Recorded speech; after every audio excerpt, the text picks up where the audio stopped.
그래서 학교 다니면서 논술 가능해요. 학교 다니면서 연애하면서 논술 가능해요. 직장 다니면서 논술 가능해요. 우리 이번에 직장인도 합격했는데 작년에는 12시간 12시간 근무, 나이트하고 이 데이 근무로 2교대 하는 분이 합격했어요. 그리고 3교대 하는 서울 삼성병원에서 일하는 간호사가 행정학과 합격했는데, 알죠? 간호사는 3교대인 거? 3교대 나이트 근무하고 나면 다음날 정신 못 차려요. 날 한번 세봐. 이제 나이가 어려서 잘 모르죠? 날 새고 못 놀아. 근데 날 새고 일을 했어. 다음날 죽어 있어, 거의. 그러니까 공부할 시간이 거의 없다고 보면 돼요.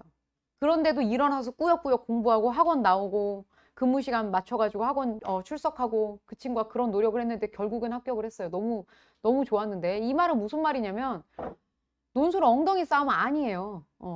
왜냐면 공부할 게 그렇게 많지가 않아요. 제가 하라고 하는 것만 하시면 돼요. 하루에 30분 정도만 투자하시면 돼요. 그리고 논술 훈련 시간 3시간. 그래서 이것 때문에 여러분들이 부담 없이 할 수 있다라는 거고. 자, 우리 오늘 27년 여러분들 준비를 위해서 연고대 동시합격 가이드를 조금 설명을 해드리려고 합니다. 뭐 해마다 제가 시험장에 들어가기는 하는데 저희 제자들이 원서를 쓰기 때문에 어떤 해에 굉장히 운이 좋으면 제가 가르치는 제자들이 지원하지 않는 학과를 조금 이렇게 제가 골라서, 왜냐면 저 때문에 떨어지는 일이 생기면 안 될 것 같아서 제가 이걸 합격을 인증을 해야 될 필요가 있을 때, 그럴 때 좀 이렇게 도전을 하는데요. 저도 동시합격을 한번 해보아야 여러분들에게 이 제가 진행하고 있는 커리큘럼 하나로 모든 것을 승부 걸 수 있다는 걸 보여드릴 수 있을 것 같아서, 입증할 수 있을 것 같아서 한 해에 이렇게 동시에 합격하는 친구들이 종종 있습니다. 연대나 고대 둘 중에 하나를 골라서 가는 것이 우리가 현실적으로 가능하다라는 걸 좀 보여드리고 있는 거고요. 뭐 작년에도 제가 합격을 한 바 있는데 이걸 보여드리는 이유는 최근에 좀 바뀐 유형들이 살짝 있는데, 그런 것들에도 충분히 제가 설명해 드리는 그 논리에 따라서 예시 답안을 작성하면 충분히 가능하다라는 걸 보여드리기 위함입니다. 우리 이거를 지금 제가 진행하는 이 시점이 우리 합격생들이 지금 발표가 난 상태예요. 총 고려대학교는 지금 뽑는 인원수가 굉장히 저조해서 지금 경영학과 6명, 그리고 나머지 학과들이 1명씩 뽑는 상황이었어서 고려대 때문에 굉장히 많이 저조한데, 지금 과들 보시면 거의 1명씩 뽑는 과들이 대부분이에요. 그리고 경영학과 6명 뽑는데, 일반 6명 뽑는데 그중에 2명이 저희 반 학생이 합격을 했습니다. 강남 캠퍼스 학생이었고, 여러분들이 지금 보시면 현장에서 어느 정도의 수준의 학생, 이거는 이제 작년, 지금 현재 고려대를 다니고 있는 친구들의 이제 상황인데요. 쭉 보시면 이렇게 합격생들이 있었습니다. 꽤 이제 작년은 더 적은 명수였는데, 또 제가 이제 또 작년에 굉장히 또 이 고려대는 1차를 붙으면 면접을 준비를 해야 돼요. 그래서 저희가 면접 시뮬레이션을 운영을 하고 있는데, 제가 고려대를 그러니까 붙어야 되겠다고 생각했던 이유는, 원서를 써서 한번 가봐야 되겠다. 이유는 면접이 너무 궁금했어요. 면접을 어떻게 치르게 되느냐. 왜냐면 면접을 제가 준비를 오랫동안 하는데, 제가 꽤 오랫동안 고려대학교의 그 면접 질문지를 가지고 있거든요. 그런데 그 면접 질문지를 가지고 충분히 학생들을 훈련을 시킬 수는 있지만 이게 실제로 어떻게 이루어지는지는 너무 궁금해서 제가 그 시스템을 좀 한번 겪어보고 싶었어요. 그래서 시험장에, 면접장에 직접 가봤는데 정확하게 5분이 이루어지는데요. 이게 들어오는 질문이 상당히 다릅니다. 어떤 레벨에서 어떤 질문이 치고 들어오는지는 개별적으로 다른데, 그게 이제 조금 파악이 좀 되는 거죠, 제가. 그래서 시험장에서 제가 특별히 경험을 좀 해본 것이기 때문에 여러분들에게 신뢰를 줄 수 있지 않을까라는 생각을 하면서 제가 준비를 좀 했는데, 우리가 이때도 교육 일반이 3명이 다 저희 반 학생이었는데요. 이 중에 이제 1명을 뽑는 시험. 그러니까 전국 단위의 1명인데 그게 다 저희 클래스에서 나왔다. 그러니까 고려대 교육학과는 100% 합격률이다. 뭐 이렇게 자랑을 할 수가 있겠네요. 어필을 하고자 하는 거였는데 어쨌든 뭐 운이 좋았습니다. 결론적으로는. 그래서 이제 연세대학교 합격자가 또 꽤 많았습니다. 이유는 연대가 많이 뽑았어요. 그래서 아직은 우리가 2026 학년도는 아직은 지금 발표가 안 나왔습니다. 지금 우리가 공개 특강을 진행하는 상황에서는 이틀 있다가 나오겠네요. 내일, 모레 발표가 될 건데, 어쨌든 업데이트 되는 대로 다시 한번 제가 말씀을 드리도록 하겠습니다. 작년 기준으로는 총 저희 반 클래스에서 64명의 합격자가 있었는데 이것은 이제 강남 신촌의 현장 학생들을 합친 인원이기는 해요. 그래서 총 이제 저희 클래스 안에서 그 마지막에는 등수를 쭉 매기는데 지속적으로 열심히 성실하게 나오는 친구들의 그 시험을 치르는 명수 중에서는 한 120명에서 140명 왔다 갔다 이제 시험을 보는데 그중에 절반 이내에 들게 되면 충분히 합격할 수 있다. 이런 것들을 제가 조금 입증해 드리려고 요거를 준비를 했습니다. 어쨌든 여러분들이 2027 합격자의 이제 주인공들이 되실 거기 때문에 최선을 다해서 좀 준비를 해보시면 좋지 않을까 싶습니다. 우리가 이제 알다시피 이제 좀 많이 아시는 것 같아요. 연세대와 고려대에 관심이 좀 많아서 연대는 120분 두문항, 고대는 100분 두문항으로 이루어지고 있는데 심리적으로 고려대학교로 훨씬 더 쉽다고 생각합니다. 제가 이번에도 사회계열 시험 들어가서 깜짝 놀랐는데 원래 사회계열은 도표가 출제가 되거든요. 표가 출제가 안 나왔어요. 그래서 제가 이게 잘못 나왔나 하고 계속 봤는데 잘못 나온 게 아니었습니다. 근데 그도 그럴 것이 2025학년도에 약간 조짐이 보였어요. 어떤 조짐이 보였냐? 표를 오히려 해석하지 않는 것이, 그러니까 표를 보면 오히려 낚였어요. 무슨 얘기냐면 표 이상의 분량으로 지문이 있었는데 그 지문을 자세히 읽으면 표가 이해가 안 돼도 문제를 풀 수 있는 형태로 나왔습니다. 그래서 제가 이게 문제를 잘못 낸 거다, 분명히. 왜냐면 도표를 해석하는 것, 능력을 요구하려고 지금 도표가 나오는 건데, 도표가 유명무실한 정도면은 이거 무의미한 거 아닌가라는 생각이 들었어요. 근데 도표가 아니나 다를까? 2026에는 없어졌더라고요. 그래서 여러분들이 보는 시험에서 역시 사회계열이 도표가 없어질지 아니면 또다시 등장을 할지는 알 수 없습니다. 예고가 없이 나오기 때문에 당연히 그러면 기본적으로 어떻게 하셔야 되냐? 정리를 하셔야 돼요. 사회계열에 지원을 하신다. 그러면 그래도 어찌됐든 연세대학교는 사회계열에 도표가 등장하는 것은 아예 고정화되어 있기 때문에 이제 고착화되었어요. 그래서 2026 학년도부터 지금까지 한 번도 빼놓지 않고 사회계열은 도표가 출제가 되고 있어서 사회계열의 학생들은 자료 해석의 역량을 반드시 확립해야 됩니다. 게다가 인문계열은요. 연세대의 경우 3자 비교가 무조건 출제가 되고 있어요. 그런데 사회계열이 조금 여러분들이 사회계열을 준비하신다 하면 조금 더 포괄적으로 인문계열까지 같이 공부를 하셔야 되는 상황에 봉착했습니다. 올해는 그렇습니다. 자, 왜냐하면 여러분들이 이제 논제를 저하고 쭉 같이 살펴보실 텐데요. 사회계열의 논제는 비교 설명 평가 이 세 가지만 보통 나오는 게 아니라 당연히 이제 연세대학교뿐만 아니라 고려대학교를 준비하려면 요약을 준비를 하셔야 돼요. 그런데 비교 설명 평가를 하려면 요약은 기본 베이스로 디폴트 값으로 여러분들이 준비를 하셔야 됩니다. 저희 클래스에서는 매주 요약을 할 수 있게 과제가 나가고요. 그리고 그것에 대한 테스트를 저희가 꾸준히 볼 거고 카페를 운영하고 있어서 그 카페에 올리면 저희 조교가 정리를 해서 피드백을 줍니다.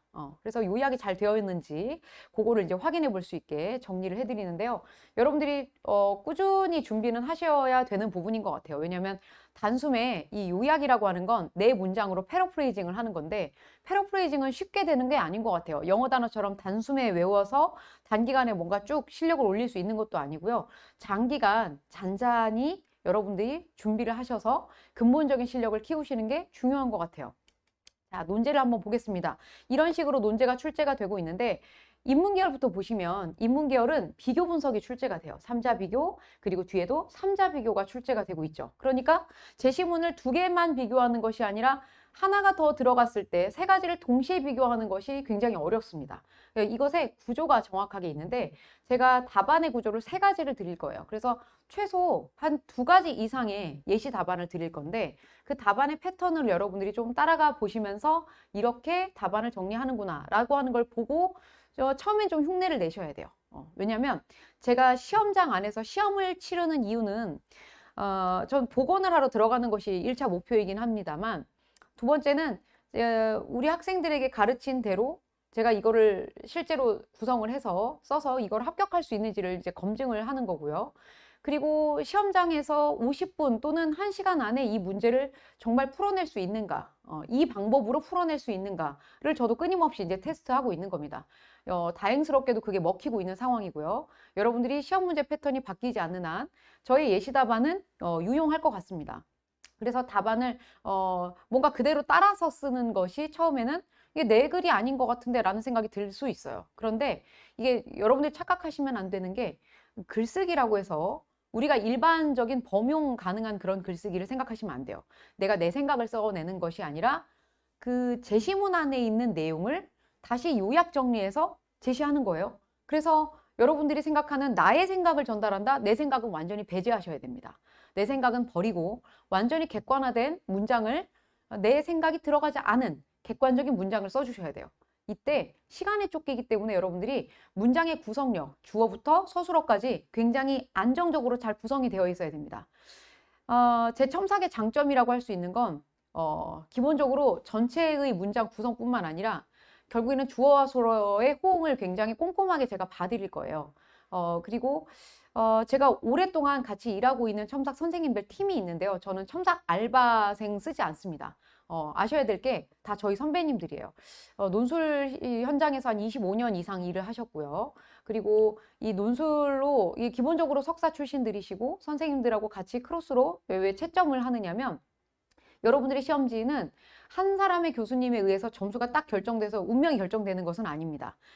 최소 교수님 3분이 여러분들의 따로 글을 채점을 하셔서 그 평균 점수가 여러분들의 결과값이 되는 거예요.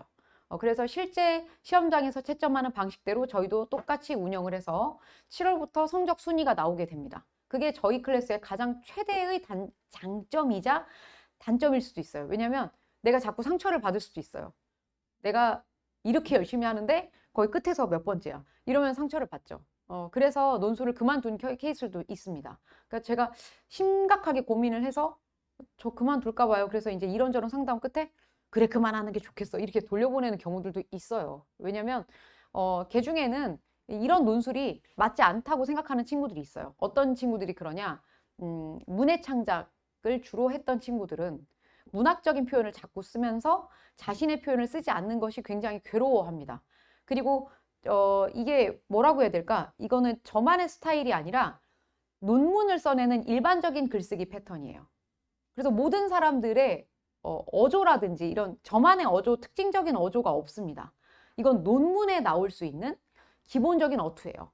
그러니까 이런 글, 말하자면 문학과 비문학이 있는데 비문학적 글쓰기인 거죠. 인문학적 글쓰기. 그러니까 문학적 글쓰기가 아니라 비문학 글쓰기이기 때문에 이걸 못 견뎌하는 친구들은 논술하기가 어려워요.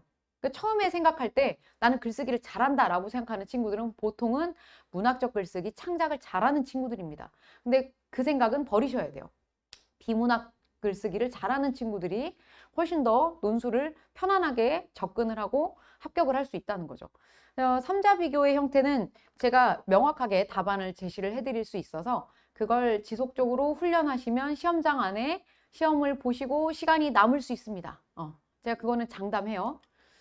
그리고 또 여전히 23년도에도 이렇게 출제가 됐고요. 3자 비교. 여러분들이 문제 다 풀어보실 거기 때문에 나중에 차이, 비교 분석 이것만 보시면 됩니다.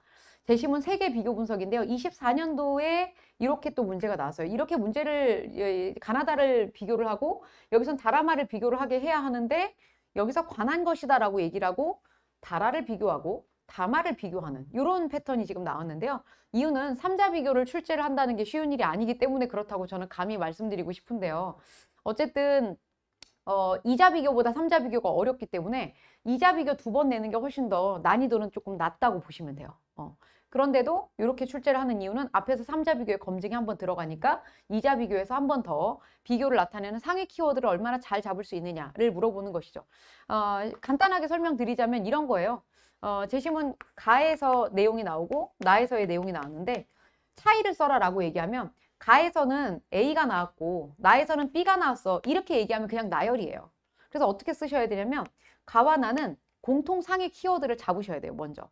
그 키워드는 안 나옵니다. 내가 찾아야 돼요. 그 문장을 단어를 구성하는 거, 그 힘을 우리가 훈련하는 과정에서 내내 배울 겁니다. 이게 시작이자 논술의 시작이자 끝이에요. 알파 오메가라고도 보통 얘기하는데 이게 아주 중요합니다. 이거는 내가 개념어를 만들어내야 되기 때문에 상위 개념어 고민하는 게 굉장히 어려워요. 그래서 사회 계열이 더 어렵네, 인문 계열이 더 어렵네, 난이도 가지고 비교하는데 저는 인문 계열이 더 어렵다고 생각합니다. 왜냐하면 비교 문제가 상위 키워드를 내가 구성을 해야 되기 때문에 그렇습니다. 근데 얘는 비교 문제가 요즘 잘 안 나오고 있어요. 평가 문제가 더 많이 나오고 있는 실정입니다.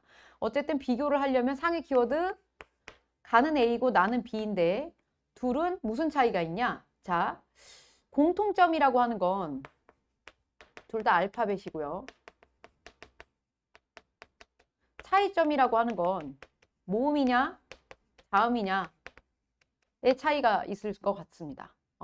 그래서 결국에는 음성학적 차이가 있다 이렇게 쓰는 게 좋을 것 같아요. 차이점으로 제시문 가와 나는 음성학적 차이를 보인다. 혹은 문법적 쓰임의 차이가 있다 이런 식으로 쓰는 거예요. 그러니까 뭐 예를 들면 더 쉽게 얘기하면 제시문 가가 여자가 나왔고 제시문 나에서는 남성에 대한 이야기가 나왔어요. 그럼 당연히 공통 상위 키워드로는 이 둘은 공통적으로 쓸 수 있는 키워드가 뭐가 있을지 지금 다 떠올려 보셔야죠. 자, 뭐예요? 공통점은? 그렇죠. 인간이죠. 근데 인간을 쓰면 공통점이에요. 그러니까 제시문 가와 나는 인간이지만 뭐의 차이가 있다? 성별의 차이가 있다. 이렇게 쓰셔야 돼요. 그러니까 성별이라고 하는 워딩은 제시문 안에 없습니다. 이걸 내가 추론을 해서 찾아내야 돼요. 그래서 비교가 어렵습니다. 그러니까 이 훈련을 계속 한다는 거예요. 그래서 인문계열은 이런 요소들을 여러분들이 정리를 하셔야 되기 때문에 쉽지 않다라는 건데요. 2025학년도에도 이렇게 출제가 됐고요. 그 다음에 2023학년 사회계열에서는 3자 비교가 나왔어요. 그래서 사회계열은 또 쉬운 것 같지만 또 어렵다라고 하는 이유가 자료 해석 플러스 이제 비교 논제도 풀어야 되고요. 그리고 그 밑에 보시면 평가시효가 있습니다. 평가 논제도 훈련을 하셔야 돼요. 훈련할 게 많죠. 그 다음에 2, 4년도에부터는 이제 평가로 지금 문제가 2개 다 평가로 나왔고 2학년도에 비판적 검토도 평가예요. 그리고 밑에도 평가. 그러니까 약간 다른 워딩으로 나오는 요 표현들, 요거를 우리가 훈련을 또 해야 되는데 내가 그동안 공부했던 비교하라, 설명하라, 평가하라는 알겠는데 갑자기 좀 다른 표현이 나왔어요. 비판적 검토라든지 또는 고려대학교 이제 보시면 이제 또 계속 보실게요. 설명하라 있고 평가하라 있고 우리가 다 아는 거잖아요. 이게 답안을 쓰는 구조가 있다는 거예요. 그래서 고려대도 역시 마찬가지인 게 지금 평가하라가 나오죠. 고대는 인문사회 할 것 없이 모두 평가가 나옵니다. 다 평가예요. 자, 그런데 차이가 있는데 인문계열은 자 여기서 조르바 뭐 이게 작품 안에서 어떤 인물에 대해서 평가를 하도록 시험 문제가 나오고 있어요. 보통 소설이나 에피소드를 담고 있는 수필이 나오는 경우가 많습니다. 그런데 사회계열은 그렇지가 않아요. 2026에도 역시 나왔는데 제가 이거 왜 노란색으로 표시를 해놨냐면 저희 이번에 한 명 뽑는데 합격한 친구들이 꽤 있거든요. 그런 학과에서 합격자가 나왔다는 것은 굉장히 고무적이죠. 왜냐하면 저로서는 왜냐하면 전국 단위의 학생들이 경쟁을 하는데 단 한 명을 뽑는데 저희 반 학생이 됐다. 그러면 이제 그 친구가 잘한 거예요. 진짜로 그 친구가 잘한 건데 전 또 나름의 어떤 그 자신감을 좀 갖게 되는데 이유는 우리가 배웠던 내용이 나왔어요. 제시문 3의 소크라테스 정확하게 그 소크라테스가 독배를 마시기 전에 그 상황의 장면이 정확하게 죽음에 대한 논의를 했는데 그거를 레벨 1 단계에서 우리가 다루었습니다. 꽤 어려운 철학적인 지문이었어요. 그리고 여기 나는 뭐가 나왔냐면 통곡할 만한 자리, 박지원의 통곡할 만한 자리라는 고전 수필이 나왔는데 이것도 우리가 브릿지 단계에서 문학 작품을 분석하는 브릿지 단계가 있었는데 거기에서 이 브릿지는 뭐냐면 제가 수업을 정기적으로 일주일에 딱 주 1회를 진행하고 있는데요. 거기에 플러스 알파로 한 회를 더 추가적으로 수업을 진행하는 게 있습니다. 그런데 거기에서 다룬 문학 작품에서 이 내용이 나왔어요.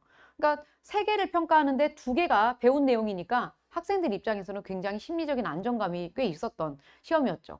그래서 아무래도 주어진 제시문에 대한 내용을 조금 알고 있으면 더 편안하게 접근할 수 있다는 겁니다. 이 정도는 뭐 70% 이상의 적중률이다 라고 자랑을 할 수 있겠지만 뭐 인정을 하든지 말든지 간에 저 혼자 기분이 굉장히 좋았어요.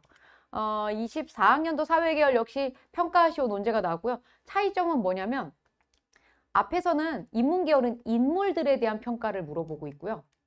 사회계열은 인물에 대한 평가가 아니라 현상에 대한 평가를 물어보고 있습니다. 2025학년도에도 필연의 정치학, 범용 인공지능, 그 다음에 블록체인 세 가지를 평가하도록 했고요. 26학년도에서는 공론장애 붕괴, 유력 노동자, 정치적 행위. 자, 상황을 평가하는 것, 그게 사회계열이고 인물을 평가하는 게 인문계열이에요. 그런데 연세대학교 2026학년도 사회계열에서 나온 문제 때문에 이제는 사회계열은 문학작품 공부 안 해도 된다 해서 그게 논리가 깨졌어요. 물론 아주 익숙하고 쉬운 이문열에 우리들의 일그러진 영웅들이 나왔지만 영웅이 나왔지만 그게 문학작품이기 때문에 자료 해석에다가 플러스 인문계열하고 마찬가지로 문학 작품 분석 에도 신경을 좀 써주셔야 됩니다. 그러니까 사회계열에 지원하실 분들은 비교 논제에다가 플러스 인문계열이 자료 해석에다가 플러스 정확하게는 자료 해석에다가 플러스 인문계열에서 나오는 모든 논제를 다 섭렵하시는 게 필요하다는 거예요. 그러니까 인문사회를 저희가 초반 중반까지 분리하는 게 의미가 없습니다. 마지막 파이널 때까지도.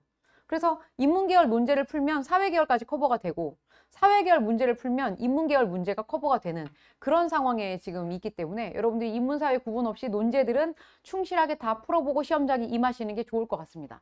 기본적으로 3개년, 4개년의 기출문제는 여러분들이 논제 딱 되면 이렇게 딱 알 정도는 되셔야 된다고 저는 생각해요. 그래야 시험장에 가실 수 있는 어떤 딱 자세가 잡힌달까? 여러분들이 준비가 됐다고 말할 수 있을 것 같습니다. 제가 여러분들께 이 짧은 시간 안에 여러분들이 시간을 내주셨잖아요. 서베리아라는 말을 제가 어제 학생한테 듣고 빵 터졌는데 시베리아와 서울에 합성을 하면서요. 너무 날이 추워가지고. 근데 이 추운 날을 여러분들이 이제 뚫고 여러분들의 미래를 설계하기 위해서 이 자리에 오셨는데 혹은 뭐 인터넷 강의를 통해서든 역시 마찬가지 시간을 굉장히 귀한 시간을 내서 우리가 논술이라고 하는 게 뭔지 좀 찾아보려고 하는 건데요. 이 짧은 시간에 여러분들한테 어떻게 전달을 드릴까 제가 고민을 한 끝에 이런 걸 말씀드리고 싶어요. 결국에 논술은 뭘까? 내가 가지고 있는 문해력이 어느 정도인지 드러내는 게임이에요. 그래서 시험장에서는 여러분들 고려대는 아시겠지만 영어 공인영어를 제출할 것을 요구하지 않습니다.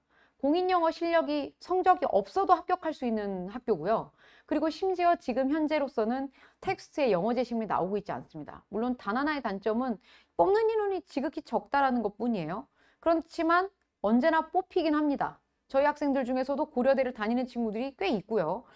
그리고 연세대 학교는 뽑는 인원이 많다는 덕분에 장점이 좀 있는 거고 영어가 난이도가 점점 낮아지고 있어서 고등학교 3학년 수준의 EBS 독해를 할 정도 수준이면 충분히 따라갈 수 있습니다. 뭐 제가 합격한 걸 보면 알 수 있는데 저는 영어 공부를 안 한 지가 대학원 졸업한 다음에 지금 100년이 넘은 것 같아요. 그런데 떠듬떠듬 읽어서 무슨 말인지 대충 흐름을 파악할 수 있으면 문장을 쓸 수 있어요. 왜냐하면 번역을 하시오가 아니거든요. 제시문 3개의 내용을 이해해서 너의 문장으로 써내라. 의 시험이기 때문에 내가 개인적인 문해력만 갖추고 있고 주어진 텍스트가 무엇을 말하는지만 캐치할 수 있는 독해력이 있다면 여러분들 누구나 합격할 수 있습니다. 단 시험장을 위한 문장의 구성법과 답안을 구성하는 구조가 있기 때문에 그거는 훈련을 하셔야 되는 건 맞습니다.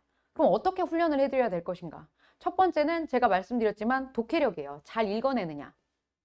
독해가 굉장히 중요하고요. 일단 여기를 지우고 독해가 중요한데 잘 읽어낸 것을 또 잘 써내야 되겠죠. 자, 잘 쓰는 건 일단 부차적인 문제예요. 왜냐하면 1차적으로는 잘 독해를 해야 됩니다. 두 번째는 제시문에 있는 내용을 문장을 그대로 끌어온다거나 소리를 그대로 갖다 옮기는 것이 아니라 자기화된 글. 정말로 내가 패러프레이징을 잘 하느냐라고 하는 거죠. 그러니까 뭐냐면 응용력이 있느냐를 물어보는 것 같아요. 그래서 이 두 가지가 잘 능력이 결합이 되면 연세대 고려대학교에서 공부할 수 있는 역량을 갖췄다라고 판단하는 것 같아요. 근데 꽤 오랫동안 연세대학교는 2012 학년도부터 뽑기 시작했으니까 꽤 오랜 시간이 지금 논술 입시로 진행이 되고 있고 2018 학년도 이후부터 고려대학교까지 지금 논술고사로 학생들을 선발하고 있다는 걸 보면 이렇게 뽑힌 친구들이 역량이 뒤처지지 않기 때문에 가능한 것 같아요.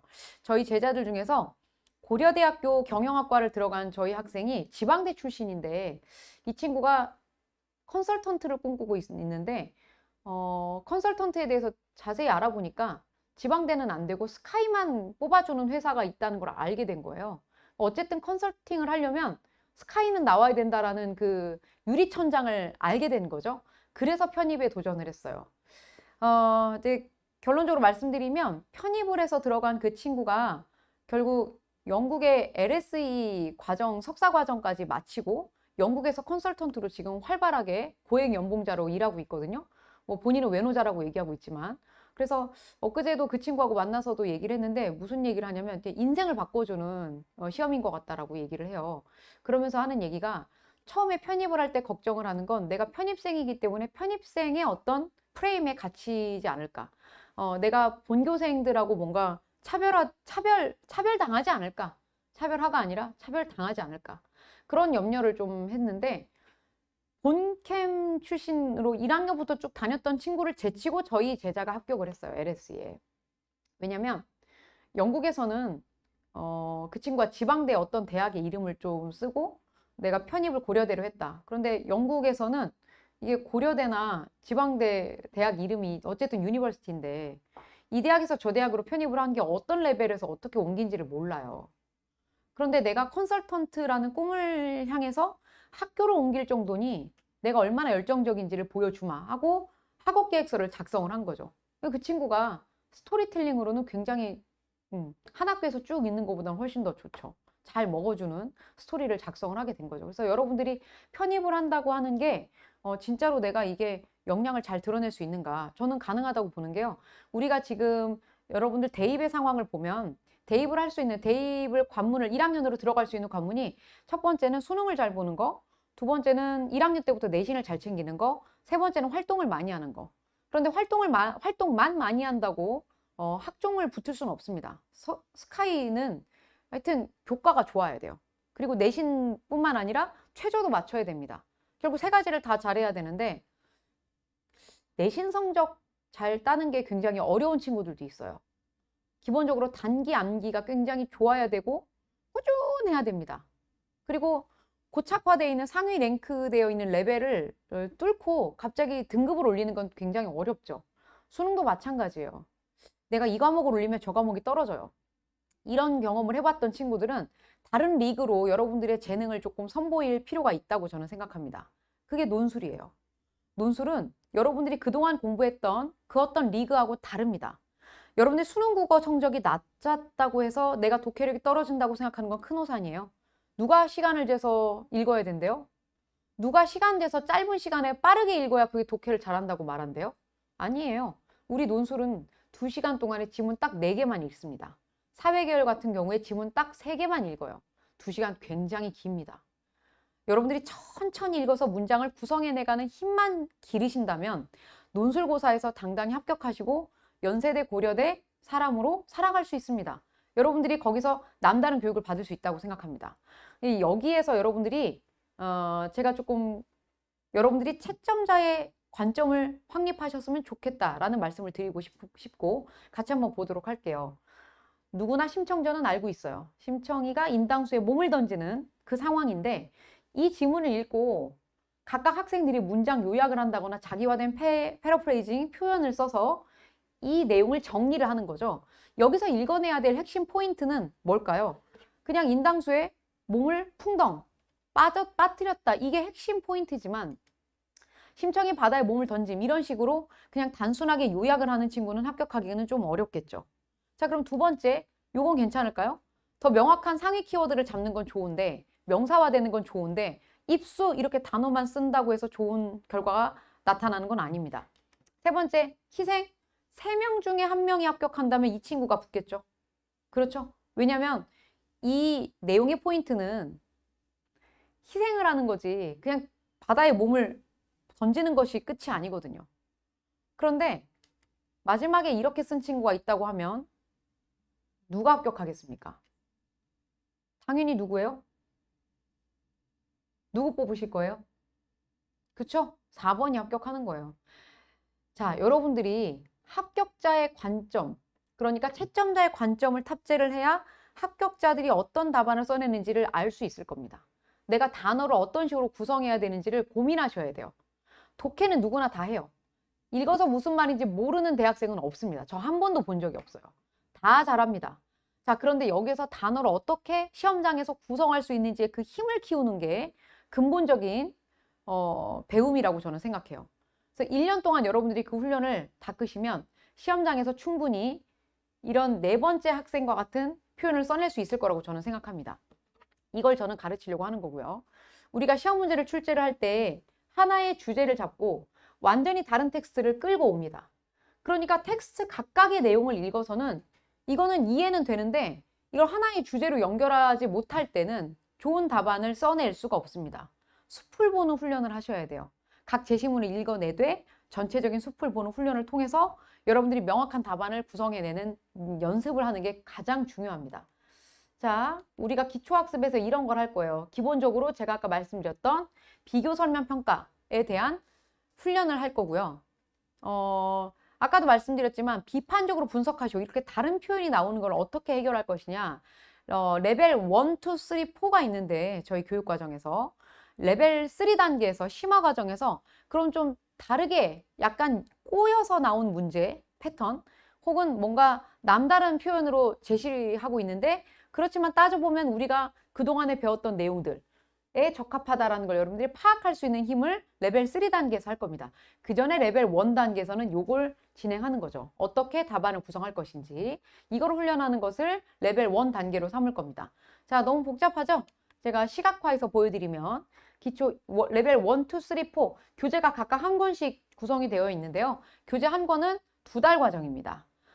그런데 이 중간에 레벨 3와 4를 제가 함께 묶어놓은 이유는 여름방학이에요. 이게 7, 8월입니다. 자료 해석이 들어가는 게 지금 레벨 4 단계인데요. 자료 해석 들어가면 딱 여름 시작입니다. 이걸 1월부터 시작한 커리큘럼을 따라간 친구들은 7월에 딱 레벨 4를 할 수 있어요. 1, 2, 3, 4, 5, 6, 7, 8. 그러니까 레벨 4를 7, 8월에 시작하는 게 가장 안정적인 포맷인데요. 그러니까 좀 늦어가지고 3, 4월에 시작한 친구들은 레벨 3와 4를 여름방학에 동시에 해결을 하셔야 됩니다. 이제 그렇지 않으면 더 늦게 시작하면 레벨 3 단계를 완전히 제끼고 그냥 레벨 4만 보고 허겁지겁 심기일전 과정으로 들어가게 될 거예요. 이 심기일전 과정은 제가 아까도 말씀드렸지만 우리가 저는 이걸 최대의 강점이라고 항상 말씀을 드리는데 객관적인 실력을 체크할 수 있는 성적 산출을 합니다. 제가 재작년까지는 심기일전 과정, 여기가 개월수로 따지면 이제 9월 정도가 될 거예요. 9월, 10월, 11월, 파이널이 12월입니다. 그래서 딱 이 3개월의 훈련을 통해서 여러분들이 내가 어느 정도 실력, 이런 논제에서는 어떤 정도 실력이 나오는지 이거를 체크를 하는 게 딱 요 기간이에요. 근데 이제 요 기간에만 하면 조금 아쉬워서 제가 작년에 레벨 4부터 성적 산출로 지금 시작을 했습니다. 괜찮았던 것 같아요. 마음 같아서는 레벨 기초 기본만 끝내고 바로 성적 산출해버릴까라는 생각도 들긴 하는데 그러면 너무 심리적인 이제 타격이 있기 때문에 그거보다는 조금 천천히 가면 어떨까 싶은 생각이 드는데 7, 8월이면 딱 정확한 것 같아요. 적절한 것 같습니다. 그래서 한 5개월 정도는 내가 써낸 글이 현장에서 시험을 본 글이 어떤 수준에 해당하는지를 체크하는 거, 그 훈련을 하는 것이 이제 7월이라고 생각하시면 될 것 같고 여러분들이 그래서 논술은 좀 일찍 시작하시는 게 좋습니다. 왜냐면 뒤늦게 시작하면 보통 이제 편입 영어를 하는 분들은 일단 영어 실력을 올려놓고 논술한다. 왜냐면 영어로 지원할 수 있는 대학이 많고 논술로 지원할 수 있는 대학은 2군데밖에 없으니까 내가 영어가 먼저 된 다음에 논술을 하겠다. 영어는 제가 이렇게 말하면 그렇지만 영어가 언제 완성됩니까 도대체? 영어가 완성된 다음이라는 게 도대체 어느 시점이야? 그럴 일은 없어. 그러니까 영어가 완성됐다 돌아보면 1월이에요. 1년 지나서 1월. 시험 다 끝나고. 그럴 수는 없어요. 그러면 이제 연고대는 도전 못 하는 겁니다. 오히려 연세대 고려대가 서성함보다 쉽다라는 얘기를 저희 합격생들한테 굉장히 많이 들었어요. 연대고대 둘 다 붙은 저희 친구가 서울여대 하나 붙었어요. 아, 이렇게 말하면 좀 그렇구나. 이해, 다들 편입 영어 안 하시나 봐요. 서울여대 하나 붙고 나머지 다 떨어졌어요. 그리고 연고대 붙었어. 그리고 저희 반 친구 중에 연고 서성한을 다 붙은 친구가 있는데 다 경영으로. 이 친구 제가 여기 강남 캠퍼스에서 매일 봤어요. 진짜 매일. 제가 학교에서 첨삭하려고 나오면은 이 친구 있어. 너 왜 있어? 오늘 수업도 없는데? 저 영어 공부하려고. 아, 그래? 논술 공부는 안 하는구나. 그 다음 또 만나. 또 만나. 물 뜨다가. 또 있네? 또 영어 공부해? 네. 이 새끼 맨날 영어만 공부해. 이랬는데 아니나 다를까 서성한을 합격했어요. 그래서 제가 이제 그 친구한테 진짜 솔직하게 말해라. 공부 전체 네가 100시간이라고 치면 얼만큼의 비율이 영어였고 얼만큼의 비율이 논술이었는지 얘기해봐. 그랬더니 5% 논술이. 5%도 안 되는 것 같은데요. 심리적으로 과제해야 되는데 과제해야 되는데만 있고 실제로는 대부분 영어를 했다고 합니다. 서성한은 여러분들 아시잖아요. 처음에 편입 생각할 때 야, 이건 개꿀이야. 왜냐면 국영수 탐탐을 해야 서성한 다시 갈 수 있는데 우리가 영어 하나만 파가지고 내가 서성한 갈 수 있다면 이거 너무 땡큐인데? 근데 여러분들 그 뚜껑 열어보면요. 서강대형 영어 따로 있고 중앙대 스타일 따로 있고 서울 외대 스타일 따로 있고 뭐 시립대 스타일 따로 다 대학마다 다릅니다. 그러니까 영어가 한 과목이 아니라 대학마다 다른 과목으로 다시 분산이 돼요. 그러니까 분량이 엄청 많은데 그거를 다 해서 합격을 한 친구가 얘기를 하는데 내가 어차피 그 친구 고대 경영 갔거든요. 내가 이렇게 고대 경영 선택할 줄 합격할 줄 알았다면 저는 서성한 안 했겠죠. 근데 불안해서 했어요. 이런 얘기 하더라고요. 불안해서 하는 거 콜. 왜? 어차피 영어는 하셔야 되니까. 근데 막 그런 얘기 하더라고요. 뭐. 이혼한 전 부인의 남편을 지칭하는 단어를 외웠대. 편입 영어에서. 그리고 이제 자기가 왜 비뇨기과 의사를 외웠는지 모르겠다. 단어를 막 거기까지 외웠대요. 뭐, 이게 참 단어의 수준이 굉장히 높기 때문에 편입 영어가 그만큼 많은 시간을 투자해야 되는 거는 맞습니다. 그래서 학교 다니면서 논술 가능해요. 학교 다니면서 연애하면서 논술 가능해요. 직장 다니면서 논술 가능해요. 우리 이번에 직장인도 합격했는데 작년에는 12시간 12시간 12시간 근무 나이트하고 이 데이 근무로 2교대 하는 분이 합격했어요. 그리고 3교대 하는 서울 삼성병원에서 일하는 간호사가 행정학과 합격했는데 알죠? 간호사는 3교대인 거? 3교대 나이트 근무하고 나면 다음날 정신 못 차려요. 날 한번 세봐. 이제 나이가 어려서 잘 모르죠? 이제 지금 어릴 때 날 새고 많이 노세요. 왜냐면 나이 들면 날 새고 못 놀아. 노세 젊어서 노세가 괜히 나온 말이 아니더라고요. 날 새고 못 놀아. 근데 날 새고 일을 했어. 다음날 죽어 있어 거의. 그러니까 공부할 시간이 거의 없다고 보면 돼요. 그런데도 일어나서 꾸역꾸역 공부하고 학원 나오고 근무 시간 맞춰가지고 학원 출석하고 그 친구가 그런 노력을 했는데 결국엔 합격을 했어요. 너무 너무 좋았는데 이 말은 무슨 말이냐면 논술 엉덩이 싸움 아니에요. 그래서 이제 뭐 저한테 막 와서 선생님 저 여자친구랑 헤어져야 될까요? 왜?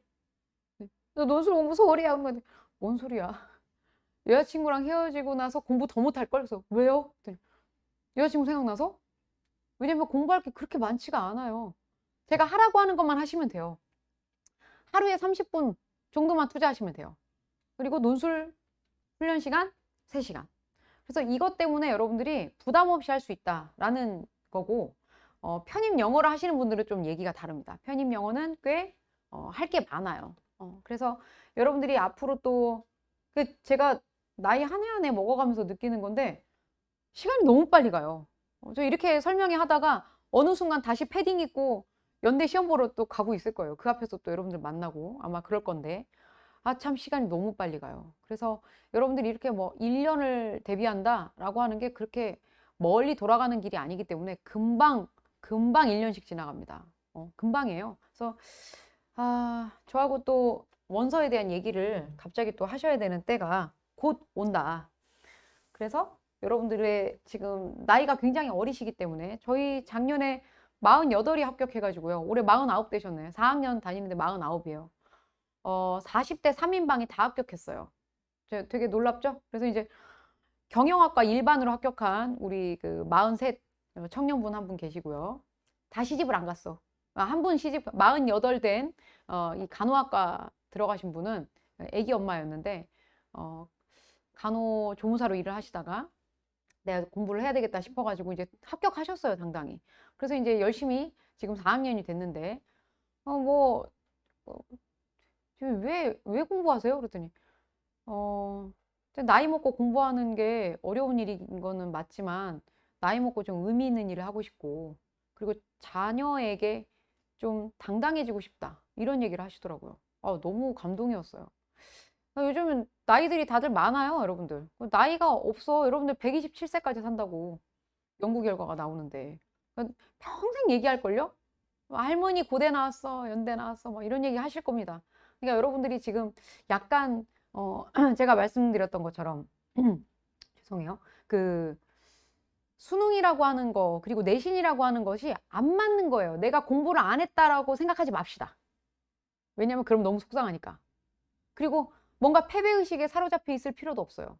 왜냐면 여러분은 우리나라 교육과정에 안 맞는 다른 영역의 천재들일 수 있습니다. 진짜예요. 내 말을 안 믿는 눈치인데? 공부를 엄청 못했던 저희 친척 동생이 호주 가가지고 전교 1등 하더라고요. 그게 어떻게 된 일이냐. 오지선다형으로 이렇게 빠른 시간 안에 답을 착착착 찍어내는 것에 그 친구는 안 맞는 거죠. 에세이래요, 무조건. 그 친구는 그런 것에 영향이 있는 거죠. 그러니까 다른 인재를 뽑기 위한 또 다른 리그이기 때문에 그러니까 대학생한테 맞는 공부죠. 이게 진짜 대학생 공부죠. 뭐 영어 단어 많이 외우는 것 전 좀 저급하다고 생각합니다. 단어 싸움으로 뭔가 합격하고 그다음에 수능도 결국에는 암기 과목이라고 저는 생각하는데 열심히 암기해가지고 오지선당에서 찍어내는 거 OECD 국가 중에 우리나라밖에 없어요. 너무 창피하죠. 아니 그런 걸로 인재를 뽑는다? 저는 아니라고 생각하고 여러분들이 그 다음 리그가 있기 때문에 여기서 1년 동안 조금 힘을 내시면 충분히 좋은 결과 있을 거라고 저는 생각합니다. 1에서 6월이 아니죠. 6월까지 기초와 유형을 조금 다지시고요. 7, 8월부터 제가 말씀드린 도표 딱 들어가면 본게임 시작이구나. 여기서부터 성적 산출이 들어가는구나 라고 생각하시면 될 것 같습니다. 그리고 9, 10, 11 여러분들 완전 심화된 기출문제 제가 해설지 진짜 잘 써드려요. 저 이거 자신 있습니다. 문장 하나하나마다 설명 다 달아드립니다. 번호 매겨가지고. 제가 해설지 때문에 애들이 시험 보러 온다고 얘기하기도 했습니다. 이유는 해설지만 받고 가는 경우들도 있어요. 막 바빠가지고. 왜냐면 기말고사 보고 뭐 하고 이런 친구들은 해설지 받으려고 이제 학원에 오고 이런 일이 조금 있어서 여러분들이 제가 자신 있게 저 해설지는 해마다 업그레이드를 해서 드리기 때문에 하여튼 뭐 도움이 되실 거예요. 그 다음에 학업 계획서가 7, 8월부터 시작을 하는 게 사실은 맞아요. 이때부터 준비를 한 달에 한 번씩 저하고 첨삭 진행한다라고 생각을 하고 여유 있게 작성을 하면 굉장히 퀄리티 높은 학업 계획서를 작성할 수 있습니다. 부랴부랴 원서 내기 전에 원서를 12월에 내는데요. 이때 작성하면 아무래도 퀄리티가 조금 떨어집니다. 그건 여러분들이 감안을 하시고 언제 스타트를 할 것인지 결정하시면 되는데 제가 타임라인은 계속 말씀드릴 거예요.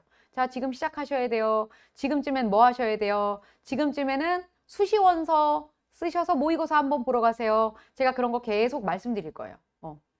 저희 조교도 계속 여러분들에게 그런 카톡을 조금 올릴 거기 때문에 걱정 안 하셔도 되실 것 같고 그렇게 하면 1년이 지나갑니다.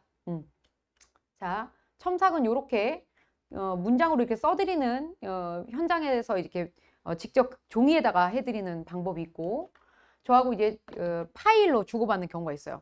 꼭 줌이 아니더라도 파일로 주고받는 거를 더 선호하는 친구들이 훨씬 많습니다.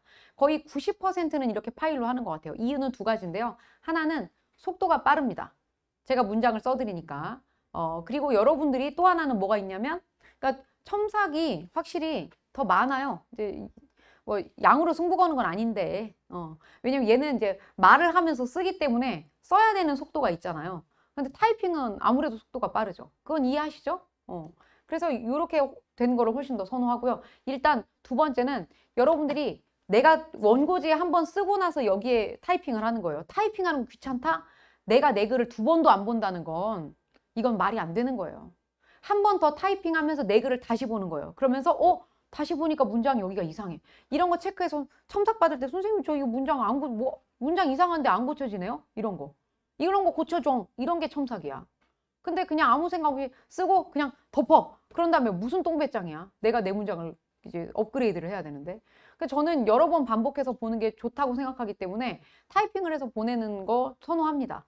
그리고 하나 이유가 더 있는데 사실 여러분들 고등학교 때 논술학원 다녀보신 분 솔직하게 고맙습니다. 혹시 꾸준히 종이로 첨삭 받으셨죠? 종이. 그죠? 종이 위에 첨삭 받으셨죠? 그죠? 첨삭 받고 나서 그거 다시 봐요? 솔직히 복습했어요? 있는 것과 챙겨서 내가 보냔 말이야. 이렇게 펼쳐가지고. 이건 1주차, 2주차, 3주차 펼쳐서 봐요. 봐요.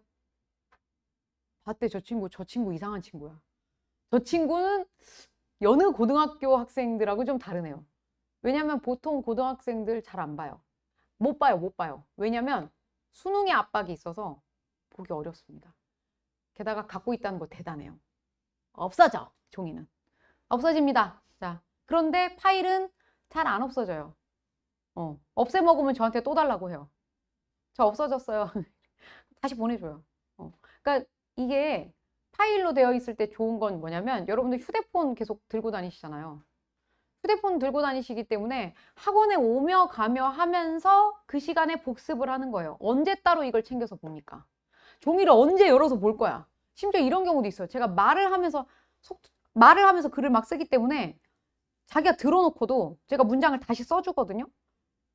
저한테 종이 다시 가져가서 선생님 뭐라고 쓰신 거예요? 이러고 물어보는 친구도 있어요. 내 글씨를 비난하는 거냐 이러면서 알려주긴 해요.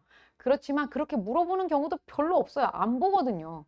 근데 파일로 첨삭해서 받는 경우에 본인이 매 주차마다 파일이 있기 때문에 이걸 다시 복습을 하기가 좀 용이합니다. 그래서 저는 이런 방법을 더 추천을 하지만 원하시는 대로 첨삭은 현장에서 이루어집니다. 자, 물론 당연히 인강은 이렇게 첨삭이 돼요. 인강 여러분들은 이렇게 첨삭을 받아보실 겁니다. 제가 마지막으로 요거 설명해드리고 전달해드리고 마치려고 해요. 갑자기 이게 뭔지 아세요? 뭐 새거지 뭐. 갑자기 웬 새? 매예요, 매. 매는 맹금류죠. 사냥을 거의 뭐 자기 몸무게 1.5배에서 2배까지도 들어 올린다는데요. 딱 낳고 채내가는 힘이. 근데 굉장히 가장 이제 최상위 포식자라고 볼 수 있는데 이 매를 왜 보여드리냐면요. 여러분들의 마음속에 이런 매와 같은 마음이 있으셨으면 좋겠어요. 지금 여러분들은 어떤 상태냐면요. 내가 가장 빠른 길로 갈 수 있는 걸 놓쳤어 라고 생각할 수 있어요. 난 좀 돌아서 가고 있다. 외고 출신들이 이런 생각 많이 하는데요. 내 친구들이 이미 연고대 다니고 있어. 나 여기서 뭔 뻘짓이냐.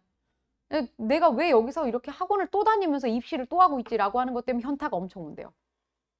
그 친구한테 들어서 저는 외고 출신이 아니라서 그런 생각이 안 들었는데 그 친구가 그런 얘기를 하더라고요. 그래서 애들이 이런 마음이 힘들겠구나 라는 생각이 들어서 제가 이 말씀을 드리는 겁니다.